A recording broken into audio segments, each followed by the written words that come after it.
Tortured. It's From the Front Row with Johnathan T. Rokford.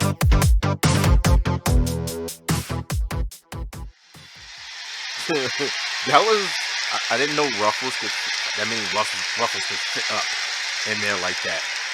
That was disgusting. That's coming out their check. I got my money. Yeah, baby. Got my money. Man, what was the deal with the queen? She really sucked. Sucked the big. Hey, how you doing, folks? It's Johnathan T. Rokford here with another edition of From the Front Row. And after a nice week that was dominated by the game changer match, we're done. Heading into Sacrifice Revolution. And there's no rest. There's no rest, folks. Champions will be fighting. Losers will be fighting. Winners will be fighting. Hopefully the queen does better than she did yesterday.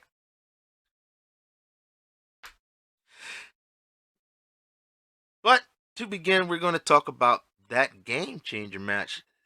Mask versus Fur. And there were all kinds of people in attendance at this. Even Johnny Rocco and Bobby Blaze were sitting watching the match, along with the professor, who I swear I think he went through 5 bags of Ruffles and he didn't eat them. It was a mess backstage, folks. But at the end of the night, it was like an Umbris finally getting a win over Lucha Libre. And the worst part about it is, after all that, he went to take the mask off. And folks, the lights cut off. And when it came back on, Lucha Libre was nowhere to be found. I mean, granted, we all know what he looks like, but still. He could at least left a mask behind to, for a trophy. But there will be no rest for the Game Changer champ, as he will fight again this weekend. Whew. It's one of the pitfalls of being a Game Changer champ. Now, in official action, we started with some single matches as Hikaru Hartwell took on the newcomer Luna. Luna! She's not from ATL. But Hikaru welcomed her into the fold by beating her. Yeah, picking up her first win, giving her first loss here in WPA, folks.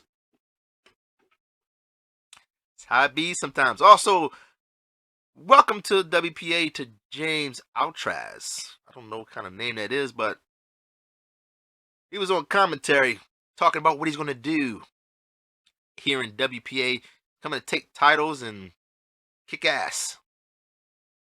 Now, next match saw the Emperor show up to the ring late and still pick up a win over his scheduled opponent, the Goonfather. The Emperor gets wins without even trying sometimes. It's like no effort whatsoever. I don't get it. Anyway, our next match featured the GG, Texas Hate You, and the Horror Show locked in a triple threat match. And Texas Hate You must not like GG that much, or the Horror Show for that matter, as he picked up the win by pinning the Horror Show. And, he wasn't scared. Not at all. He didn't do the typical teenager bang bang, hey, let's go hide in this closet inside the house where the killer is.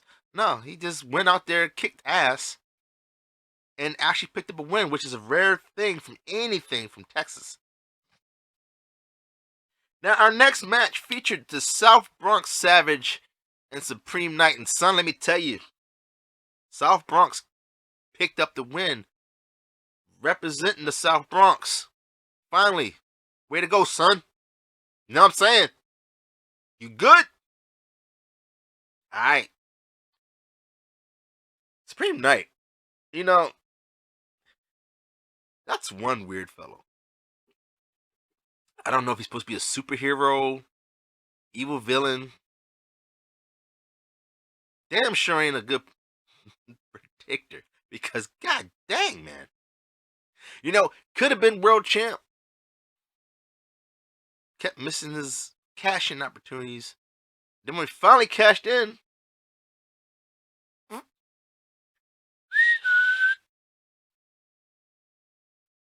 crazy. Now, our next match was the Master Sean Puff going against Switchblade. And that match actually was a very good match, folks.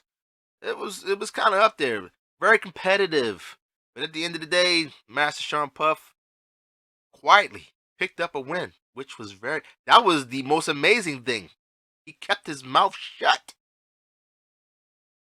Picked up the win and left quietly. There is a God. Yes. His name is Muzzle. Now, Brasso took on Lucha Libre. And, folks, Lucha Libre, he must have been worn out from the Game Changer title. Because he took control early in the match and then allowed the Brasso to get back into it. It's like he wasn't there. The second part of the match. But no disrespect to Brasso, he is a very good competitor. Yeah, I almost cheeked my mouth saying that. But he got the win. So Lucha Libre, what happened? It's going strong all week. Is the age getting to you? Can you not breathe properly through that mask? Like, god dang. In other action, we had the Lady Assassin taking on the Messiah. And as status quo, the Messiah just barely. Ooh, he was almost there. Oh, but it is the Lady Assassin, folks. She's not no easy mark. And she would not go down easy. And she picked up the win, pinning the Messiah. Yeah, she hit him with, I think we're going to call that whatever she did, the crucifix, because she just murdered him. She was murdering him. She nailed him. Nailed him. 1, 2, 3. Done.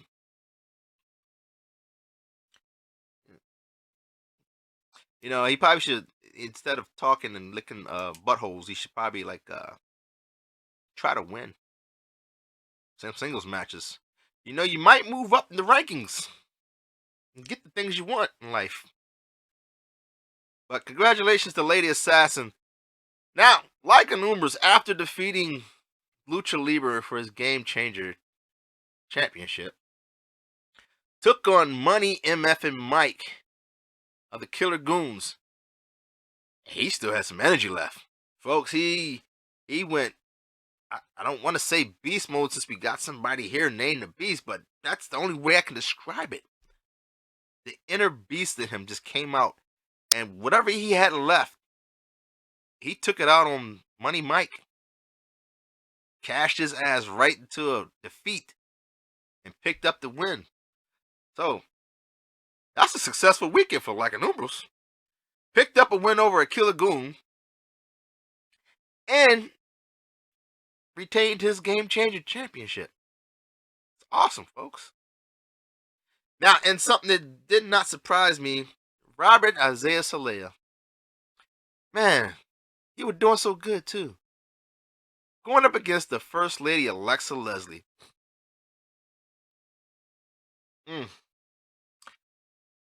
Another good match, folks.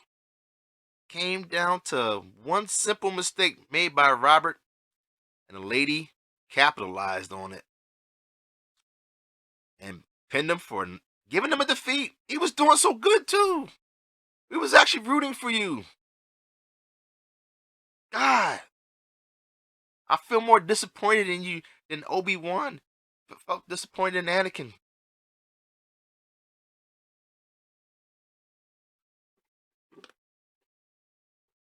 You know, Flip? Yeah. What's that? Yeah, speaking of which, Flip, what is with you and Freddie? Why why you got such a beef with Freddie? I don't think Freddie has any beef with you, but well, that's not nice. Oh, watch your language, Flip. Throw that away. God damn, Flip. You're just pure evil. Now, at the battle at the Double K Ranch, we had Captain Chaos taking on Crazy Canuck. And Captain Chaos proved who the true Double K of WPA is yesternight. Yeah, I know that didn't rhyme, Flip. It wasn't supposed to. I'm not a rapper.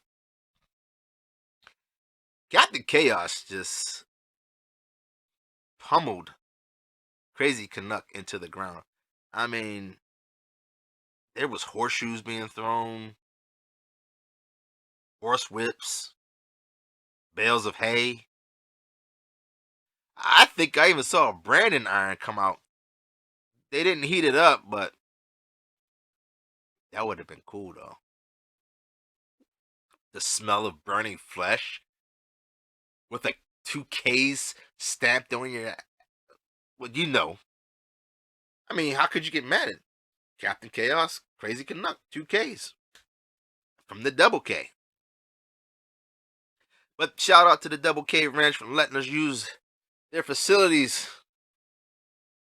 Now, in a special challenge tag team match, we had the WPA, the big WPA champion, the Big J Bowski. Excuse me. Sorry about that, champ.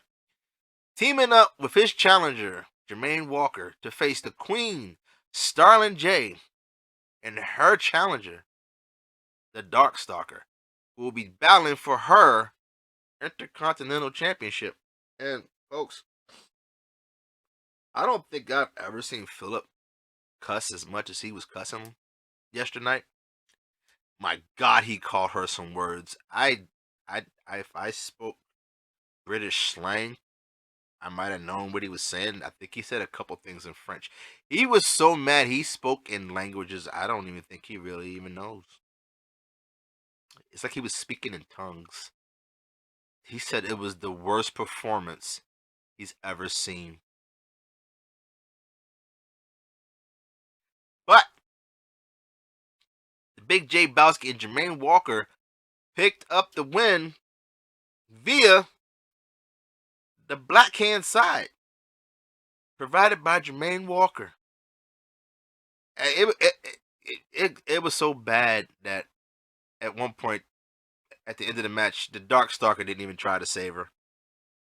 It was like you brought this on yourself. I'll see you this weekend in our match. He was pissed. I mean, come on, Queen, what happened? That wasn't even mid. That wasn't even a mid performance. That was subpar from hell. Now, in a non-tag title match, we had 3MT, The Beast, David Smith, and Luscious Lucius taking on the Super Champion King and his sidekick, the Prince of Crime, Delirious.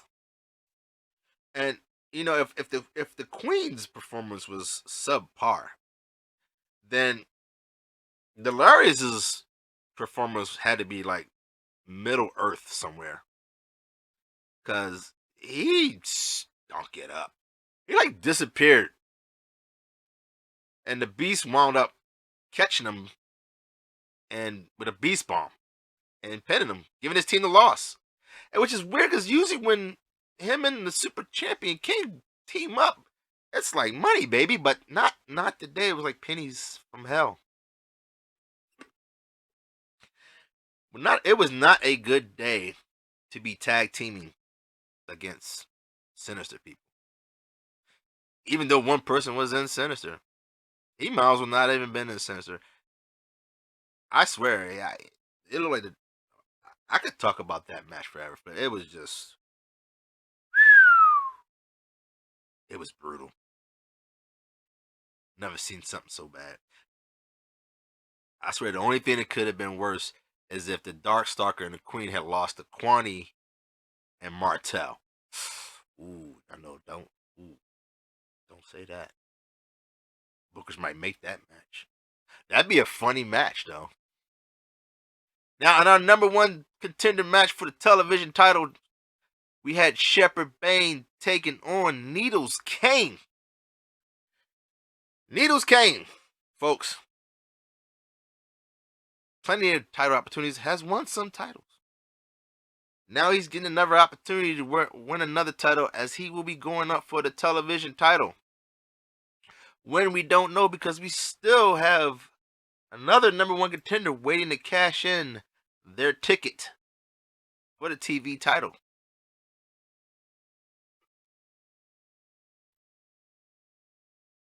Now, our next number one contender match, it was for the triple threat number one contender match. And in match one, we had Chrysalis versus the Wraith versus Casper.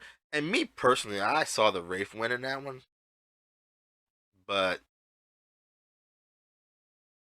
I can sometimes be wrong, as Chrysalis was able to pick up the win and punch his ticket to the next level.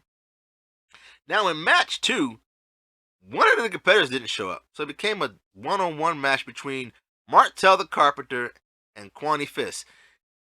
Folks, you cannot make this up. The two people you don't want to lose to. And one of them lost to the other, as Kwani Fist pinned Martel the Carpenter. So, moving on to the triple threat match for the titles. It will be Chrysalis and Kwani Fist, but who would they face, folks? Who? We're getting to that. In our WPA Triple Threat Championship, it was our champion, Shona Campbell. The Ronin. Shona Campbell. Taking on Bobby Blaze versus the most vile person in WPA. Ooh, Johnny Rocco. And folks, I'm going to say it. I was impressed. Johnny Rocco picked up the win and is now your new WPA Triple Threat Champion. The irony of a man who cannot stand triple threat matches more than me. Like, I just talk about. Johnny Rocco literally cannot stand triple threat matches. Tag teams, he's fine.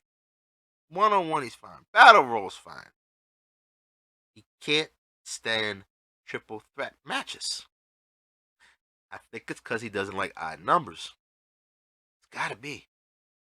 And now, he's the triple threat champion. Will he hold on to the belt? That's the question. You remember, he defends it successfully 4 times. He gets a shot at the IC title. Currently being held by the Queen, Starling J, which after her performance yesterday night, I'm doubting she makes it through the weekend. Now in our main event, we had Red Death defending his television championship against the essential Jay LeMasters.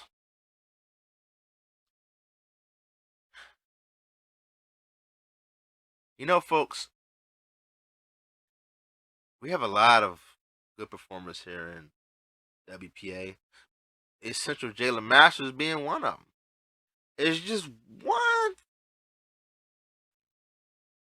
Normally I would say this one thing, but this was a one-on-one match, folks. If I had made a bet, I would have bet on one of the toughest SOBs here in WPA coming out of yesterday as your new TV champ. And I would have been dead ass wrong. Red Death defeated him. And didn't, not in no dominating fashion. It was a good match, folks. It was probably the second best match of the whole night. But at the end, Red Death is still your TV champ. And lucky him, we're coming up on a pay-per-view. So guess who gets a break? And that's it, folks. Man, I'm going to tell you, that game-changing match, and I hate to keep bringing it up, but that was a work of art. I mean, we've had marathon matches here before, folks. But this is like one, maybe the few times I really wanted it to end every night.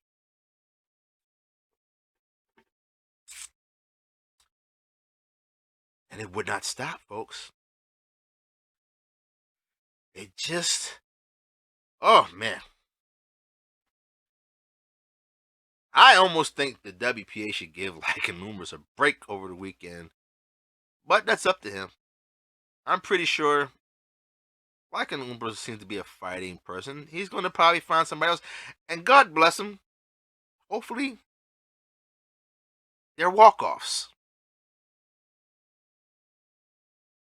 But that's all I got, folks. Philip said he'll deal with his pick of the night. He said it was such a shit show. He really couldn't figure out who had the best shit, who took the best shit yesterday night. So he needs to think a little bit more on it. So this is where we'll be at. Now, match card will be coming up soon, as the bookers are working hard to come up with some matches. Some matches made themselves, courtesy of our number one contenders and our title holders. You know, it's funny because if you think about it, Oh, God. there's only a few people in Here he goes on WPA another fucking rant. that won You know, almost sometimes every when he title says that's it, in WPA. I really wish he meant Current title. that's it. We're going to talk about titles we used to have.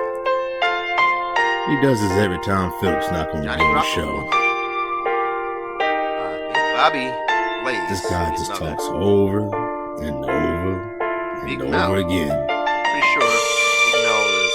He has literally no point to what he's saying right now. He hasn't already gotten it. And forgive me if you already God got it. damn it, would you just shut up? I have to go look it up. The book is down there. I don't find pulling it out right now. What title? Wait, what title hasn't Big Mel won? Let's see. Big Mel won a world title, TV title, IC. Wasn't he a trios? I know he won a tag team.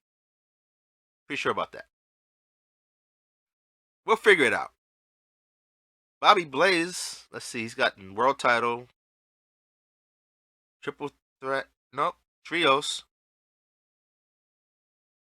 Wasn't he a TV champ? He might need the IC. We know for a fact Johnny Rocco still needs a trios and the IC. If he's just going for a singles run, he just needs an IC. If he's going for the big whole ball and caboodle, I would say he needs the trios. He's already got the triple threat. He needs the IC, which means he's going to probably be working really hard on this to get his shot at the IC title. I mean, he could always just insult the queen or something and push her buttons. Doesn't seem to be that hard. But that's all we got for tonight, folks. Be safe. Enjoy your weekend. Don't drink and drive. Make sure you hug your loved ones. And pick up the phone sometimes and call that one friend that might need to hear your voice. Comes in handy sometimes. I'm Johnathan T. Rokford, folks. We'll see you again. Probably Monday. Remember, pay-per-view weekend. God dang, it's gonna be a long week. We gotta do another show. No, we're not going on. And for the love of God, too.